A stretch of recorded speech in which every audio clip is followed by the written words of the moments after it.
तुम्हा सगळ्यांना सात्विक संध्याकडून दिवाळीच्या हार्दिक हार्दिक शुभेच्छा। लहानपणी ना दरवर्षी दिवाळी म्हटली ना की फराळ करायला जाम मज्जा यायची आणि खायला पण या दिवाळीला मात्र आपण ना त्याचा पारंपरिकपणा जपून परंतु आजच्या जीवनशैलीला पूरक असे पौष्टिक लाडू आपण करणार आहोत।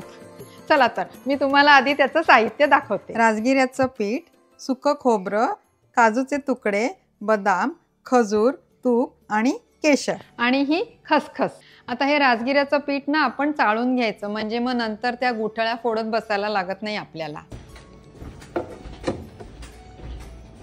आता हे राजगिऱ्याचं पीठ ना आधी असं नुसतं सुकच भाजून घ्यायचं, तूप नंतर घालायचं कारण तूप घातल्यावरती ना हलवायला जरा कठीण पडतं।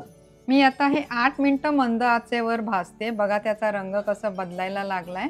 आता त्याच्यामध्ये हे खरपूस तूप घालते।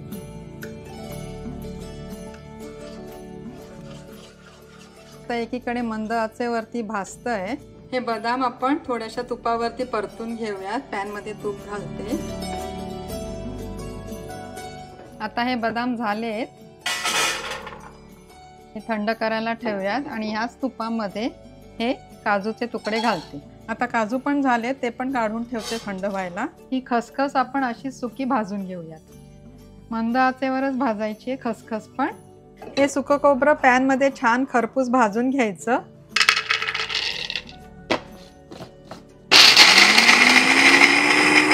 आता या खजुराच्या बिया काढलेल्या आहेत, ते बारीक करून घेऊया।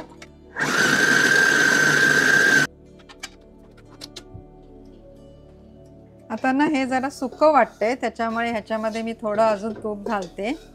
आता त्याच्यामध्ये हे गरम केलेलं केशर चांगलं चुरून घालते। बघा कसा कुरकुरीत छान आवाज येतोय। त्याच्यामध्ये हे भाजलेलं सुकं खोबरं घालते। आता तुपात भाजून घेतलेले हे काजूचे तुकडे घालते। आता ही बदामाची पूड घालते। आता ही भाजलेली खसखस। हे पीठ ना छान खमंग होईस्तोवर भाजायचं, ते कच्चं राहता कामा नाही हा। आता गॅस बंद करते आणि त्याच्यामध्ये हे खजूर घालते। आता हे थोडं थंड होऊ देत, मग ह्याचे पण लाडू वळायला घेऊया।